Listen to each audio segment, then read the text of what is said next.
Assalamualaikum warahmatullahi wabarakatuh. Kembali lagi di Fikih Muamalah 2. Baiklah, kami dari kelompok 1. Saya Lutfi Hidayat, mahasiswa Perbankan Syariah Universitas Islam Riau, dengan 3 orang rekan saya, yaitu saya Adila Trihandayani dengan NPM 212610268. Saya Netul Salsa Rahmadani, NPM 212610283.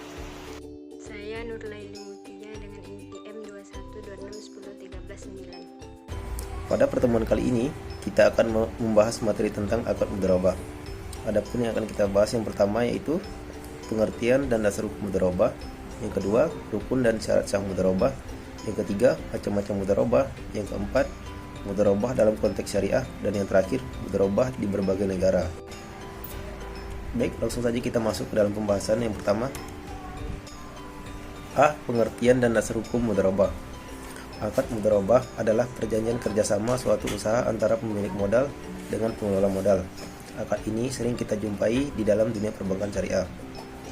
Nah, jadi pada saat akad mudharabah ini ditunaikan, maka sang pemilik modal akan menyerahkan seluruh modalnya tersebut kepada pihak lain agar dikelola dengan tujuan untuk meraih keuntungan atau profit.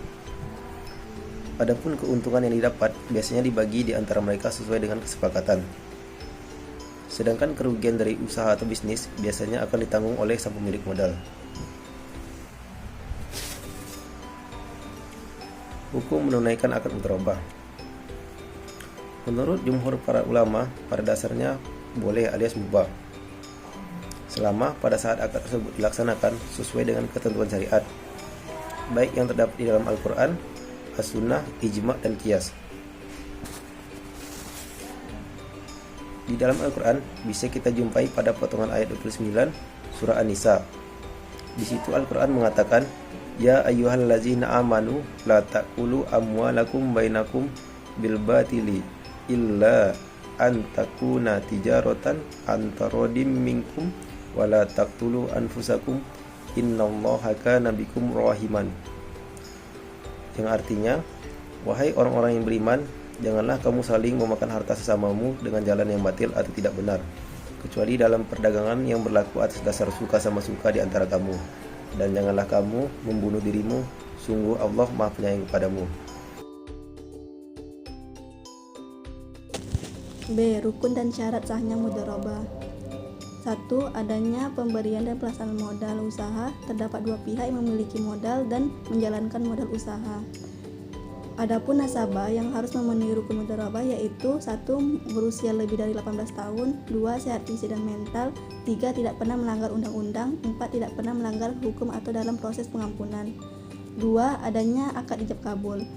Adanya ijab kabul untuk melaksanakan kerjasama secara sadar yaitu 1. Menyebutkan tujuan akad dilakukan, 2. Menerima akad mudharabah yang ditunjukkan dalam surat kontrak kerjasama, 3. Akad mudharabah ditulis di atas kertas atau secara modern lainnya. 3. Adanya modal usaha berupa uang diberikan kepada mudharib atau nasabah dengan rukun mudharabah yaitu 1. Jumlah dan jenis harus diketahui secara jelas, diwujudkan dalam bentuk uang atau boleh barang asalkan nilai ekonominya jelas. 3. Bukan dalam bentuk utang. 4. Mudharib atau nasabah menerima uang modal secara langsung. 4. Adanya pembagian keuntungan rukun mudharabah. Pembagian keuntungan atau profit usaha diatur sebagai berikut. 1. Dibagi pada kedua pihak. 2. Jumlah pembagian keuntungan harus jelas. 3. Persentase profit dijelaskan dalam surat kontrak. Contohnya, bank syariah mendapat 30%, sedangkan nasabah mendapatkan 70%. Syarat syah mudharabah. Syarat atau kriteria mudharabah yang perlu dipenuhi antara lain 1.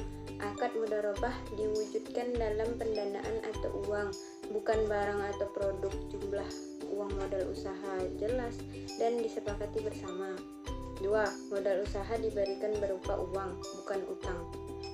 3. Pembiayaan modal usaha dengan akad mudharabah diberikan langsung ke tangan nasabah atau mudharib, hasil bagi keuntungan atau profit disepakati bersama dan jelas besarnya sesuai nisbah dalam akad mudharabah.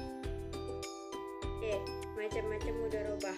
1. Mudharabah mutlaqah. Dalam segi transaksi syariah, Anda akan menemukan istilah akad mudharabah mutlaqah akad mudharabah berdasarkan transaksinya ini mengacu pada jenis usaha yang diajukan oleh pengelola modal kepada pemilik modal.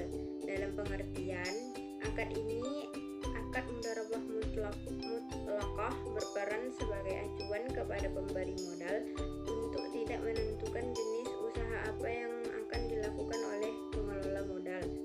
2. Mudharabah muqayyadah.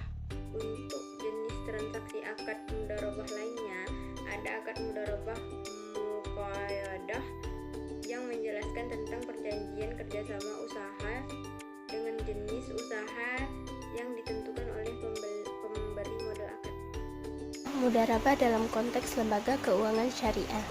Mudharabah biasanya diterapkan pada produk-produk pembiayaan dan pendanaan. Pada sisi penghimpunan dana, al-mudharabah diterapkan pada 1. Tabungan berjangka, yaitu tabungan yang dimaksudkan untuk tujuan khusus seperti tabungan haji, tabungan kurban, dan sebagainya. Yang kedua, deposito biasa. Yang ketiga, deposito spesial atau special investment, di mana dana yang dititipkan pada nasabah khusus untuk bisnis tertentu, misalnya seperti murahullah dan ijarah.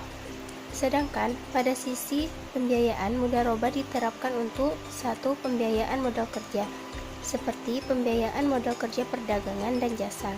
Yang kedua, investasi khusus, di mana juga mudharabah muqayyadah, di mana sumber dana khusus dengan penyaluran yang khusus dengan syarat-syarat yang telah ditetapkan oleh sahibul mal. Yang terakhir adalah mudharabah di berbagai negara. Mudharabah di berbagai negara sebagai salah satu negara dengan penduduk mayoritas muslim, maka mayoritas masyarakat Pakistan menganut hukum Hanafi. Dalam buku Askarya dikatakan terdapat beberapa akad yang ada di dalam bank syariah di Pakistan. Untuk kegiatan pendanaan, maka akad yang dipergunakan adalah mudharabah. Untuk pembiayaan, akad yang dipergunakan adalah mudharabah. Baiklah, sekian hasil presentasi kami pada pertemuan kali ini. Kami dari kelompok 1, mohon maaf apabila terdapat kesalahan dan kekurangan. Saya Lutfi Hidayat, terima kasih. Kami akhiri, wabillahi taufiq wal hidayah. Wassalamualaikum warahmatullahi wabarakatuh.